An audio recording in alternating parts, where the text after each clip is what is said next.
आघात. लेखिका प्रिया उंबरकर.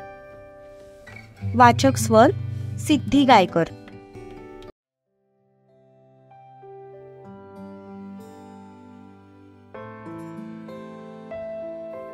दुसऱ्या दिवशी सत्यजित काल रात्री उशिरा घरी आल्यामुळे अक्कासाहेबांना त्याच्याशी बोलताच आलं नव्हतं. त्यामुळे त्यांनी आता त्याच्याशी बोलायचं ठरवलं होतं. सर्वजण नाश्त्यासाठी एकत्र जमले होते. सत्या, अरे शिवाचा फोन आला होता का र? बरा हाय ना तो? अक्काने विचारलं. अक्का, तू चुकीचा प्रश्न विचारलास. असं विचार की पूर्ण जागेवर आहे की नाही, की भूकंपात उद्ध्वस्त झालं. सूर्या मध्येच म्हणाला. तसंच सत्याने तिरपी नजर टाकत त्याच्याकडे पाहिलं. त्याची नजर बघूनच त्याने भीतीने एक आवंढा गिळला आणि चुपचाप उपम्याचा चमचा उचलून तोंडात कोंबला. सूर्या, तुझी ही मध्ये मध्ये बोलायची सवय ना एक दिवस तुला सरळ स्मशानात घेऊन जाणार आहे. सूर्या मनातच स्वतःला म्हणाला. फोन केला होता मी त्याला. काम चांगलं चालू आहे त्याचं. तू नको काळजी करूस. सत्यजित म्हणाला. तशा अक्कासाहेब निर्धास्त झाल्या. बरं, आज आपले व्याही येणार आहेत दुर्वाला संक्रांतीच्या सणासाठी घेऊन जायला. तेव्हा जमलं तर दुपारपर्यंत घरीच थांब, अक्कासाहेब म्हणाल्या. तसा तो खाता खाता थांबला. त्याने लगेच तिरपी नजर करून दुर्वाकडे पाहिलं तर ती जबरदस्ती हसून त्याच्याकडेच बघत होती. आला होता मला सासरेबुवांचा फोन. मी त्यांना नाही म्हणून सांगितलंय. दुर्वा माहेरी जाणार नाही, तो म्हणाला. तसा बिचारीचा चेहराच पडला. सत्या, अरे काय बी काय बोलतोय. पहिलाच सण हाय युतीचा आणि 2-2.5 महिने झाले ती माहेरी बी गेली नाही. तिला बी माहेरची वड असेलच की. तुझं काय आपलं मध्येच, अक्कासाहेब म्हणाल्या. नाहीतर काय, आमची बी लग्न झाली होती, पण आम्ही कधी इतकं बायकोला डोक्यावर चढवलं नव्हतं. बोलता बोलता संपत काका बोलून गेले. तसे सगळे त्यांच्या तोंडाकडे बघू लागले. दुर्वाला पण वाईट वाटलं, पण ती काही बोलली नाही. सत्या, जाऊ दे तिला माहेरी. काही दिवसांचाच तर प्रश्न आहे. 4-5 दिवसानंतर येईल ती लगेच. येशील ना ग? अप्पा दुर्वाकडे बघून म्हणाले. तसं तिने लगेच होकारार्थी मान डोलवली. 4-5 दिवस? यार, मग मला कसं करमणार इथे? एकतर शिवाद आपण घरी नाही आणि आता वहिनी पण जाणार. ए वहिनी, मला पण घेऊन चल ना ग तुझ्यासोबत. सूर्या एवढासा चेहरा करून म्हणाला. अय वहिनीचा लाडका धीर म्हणे मला घेऊन चल. मग इथली कामं कोण तुझा बा करणार का? संपत काका त्याच्याकडे बघून म्हणाले. माझ्या बाला बिझनेस मधलं काय बी येत नाही, त्यामुळे मलाच करावं लागणार. सूर्या पण त्यांच्याच भाषेत म्हणाला. तसे सगळे तोंड दाबून हसू लागले. सत्यजितचा चेहरा मात्र निर्विकार होता.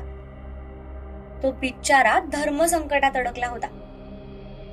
कुणाला काही खरं सांगू पण शकत नव्हता आणि तिला माहेरी पाठवू पण शकत नव्हता.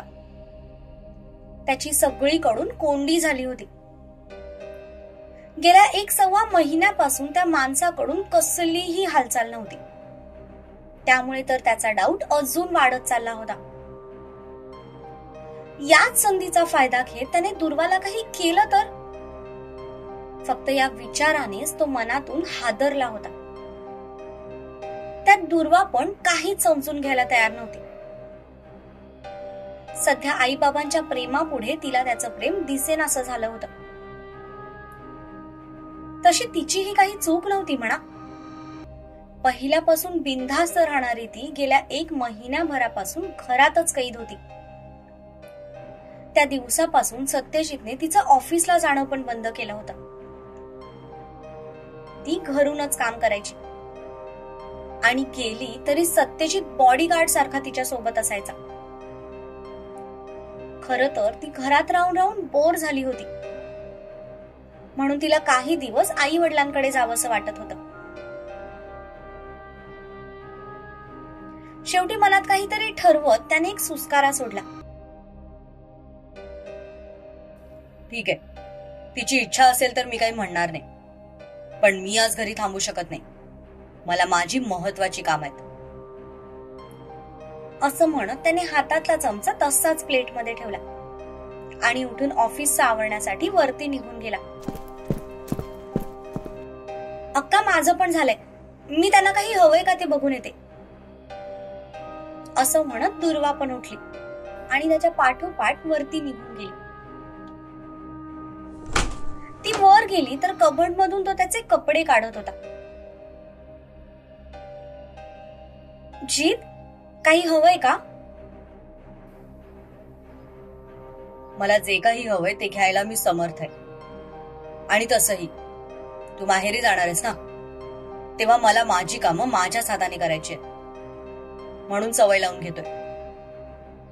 तो हातातलं हँगर सोफ्यावर टाकत म्हणाला आणि त्याने कपाटाचं दार बंद केलं.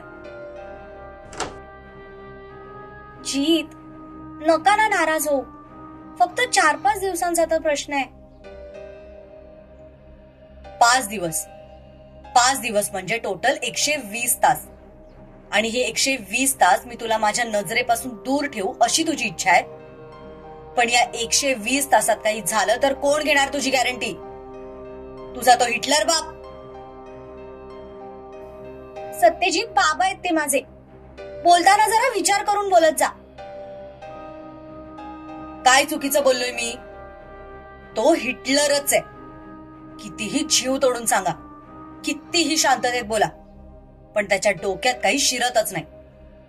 बरं, एकतर त्याला काही माहित नाही, पण तुला तर सगळी परिस्थिती माहितीये ना, मग तू का अडाण्यासारखी वागतेस? काही दिवसांचाच तर प्रश्न आहे. होपफुली या 1-2 महिन्यात सगळा मॅटर सॉल्व्ह होईल. त्यानंतर तू हवं तर जाऊन महिनाभर राहा, मी काहीच बोलणार नाही. पण सध्या माझं ऐक ग माझी आई. सगळ्यात आधी तर माझ्या बाबांबद्दल बोलताना जरा विचार करून बोलत जा. हो, मला सगळी परिस्थिती माहिती आहे, पण कदाचित तुम्ही ही गोष्ट विसरताय की असं कैद्यांसारखं पिंजऱ्यात राहायला मला आवडत नाही. तरीही गेली 1.25 महिना काहीही न बोलता मी चुपचाप घरात बसून आहे, तेही फक्त तुमच्या शब्दामुळे. पण आता नाही सहन होत आहे, मला नाही आवडत आहे असं कैद्यांसारखं नुसतं घरात बसून राहायला. फक्त 4-5 दिवसांचाच तर प्रश्न आहे ना. तुम्ही हवं तर आमच्या घराबाहेर सिक्युरिटी लावा आणि मी प्रॉमिस करते मी तिथे घराच्या बाहेर पाऊलही टाकणार नाही. मला फक्त थोडे दिवस माझ्या आई बाबांकडे जाऊन राहायचंय. मला खरं तर वीट आलाय आता या सगळ्याचा. आणि काय गॅरंटी आहे की 1-2 महिन्यात तो माणूस आपल्याला सापडेलच म्हणून? तुम्ही 1 महिन्यापासून सगळे प्रयत्न करून थकलेच आहात ना. अजून काही लागलं का तुमच्या हाताला? नाही ना. मग पुढे पण काही क्लू मिळेल हे कशावरून? आणि जोपर्यंत तो माणूस सापडत नाही तोपर्यंत काय मी असंच पिंजऱ्यात कैद राहायचंय का? मान्य आहे की तुम्ही हे सगळं माझ्यासाठीच करताय, माझ्या जीवासाठी करताय. पण जसं तुम्हाला तुमच्या फॅमिलीची काळजी आहे, तुम्हाला तुमच्या फॅमिलीची ओढ वाटते, तसंच मला पण माझी फॅमिली आहे. मला पण त्यांना भेटावंसं वाटतं. 2 महिने झाले मी कोणाचा चेहरा पण पाहिला नाहीये. मला नाही वाटत का त्यांना जाऊन भेटावं, त्यांच्याशी मन मोकळेपणाने बोलावं? माझा स्वभाव नसताना सुद्धा मी फक्त तुमच्या शब्दाखातर इतके दिवस घरात बसून आहे. एका शब्दाने सुद्धा मी तक्रार केली नाही. मग यावेळी तुम्ही का माझं ऐकत नाहीये? सिक्युरिटी, ते पण सासरे भुवांच्या घराबाहेर. तुला असं खरंच वाटतं का की ते त्यांच्या घराबाहेर मला सिक्युरिटी ठेवू देतील? आणि माझी माणसं आहेत म्हटल्यावर 1 मिनिट सुद्धा ते त्यांना घराबाहेर थांबू देणार नाहीत. कसं समजावू यार मी तुला? तुला काही झालं तर? झालं तर झालं, निदान या पिंजऱ्यातून तरी सुटका होईल माझी.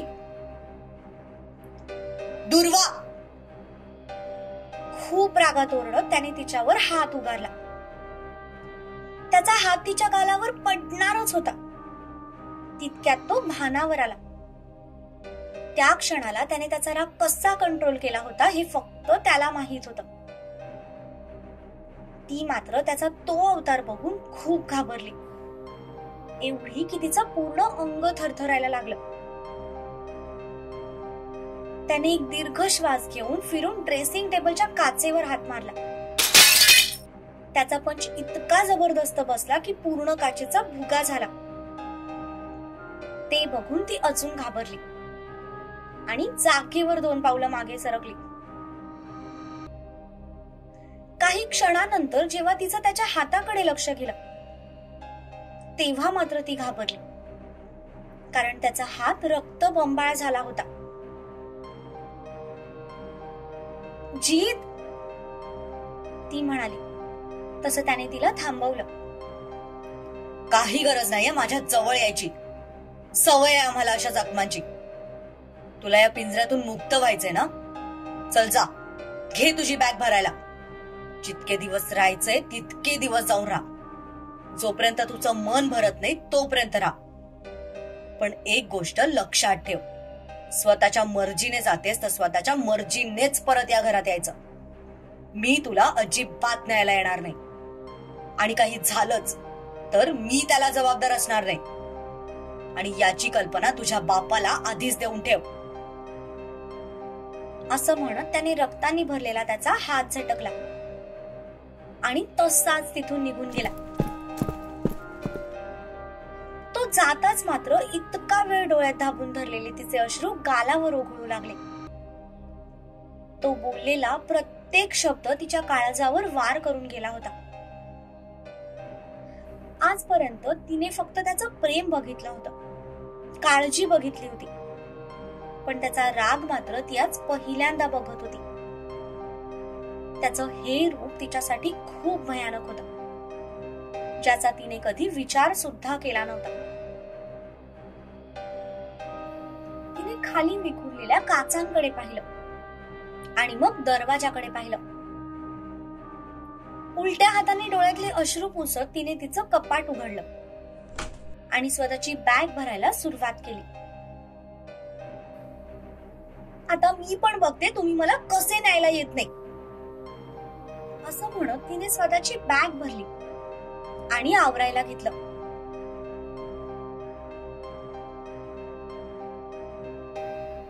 इकडे तो स्टडी रूम मध्ये आला आणि त्याने रागातच फर्स्ट एड बॉक्स काढला. कापूस घेऊन तो स्वतःच्याच हाताने दुसऱ्या हातावरचं रक्त साफ करू लागला. अजूनही रागामुळे तो जोर जोरात श्वास घेत होता. बरोबर बोलली ती.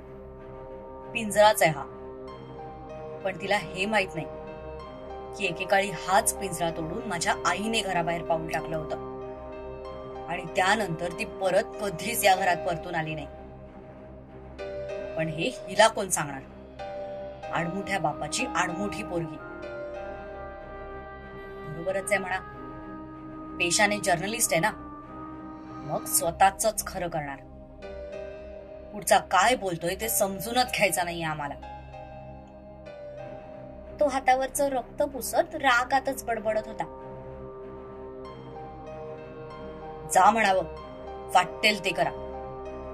तसं पण आजकाल जो तो स्वतःच्याच मर्जीने वागतोय. मग जर मर्जीनेच वागायचं असेल तर होणाऱ्या परिणामांना सामोरं जायला पण तयार राहा म्हणावं. हा सत्यजित प्रत्येकासोबत सावलीसारखा नाही राहू शकत. माणूस आहे मी, आत्मा नाही सगळीकडे भटकायला. असं म्हणत त्याने हातावर डेटॉल टाकलं. तसं त्याला हातावर खूप जळजळ जाणवली, पण त्याने हू की चू केलं नाही. सध्या त्या जखमेपेक्षा मनावरचा घाव जास्त मोठा होता.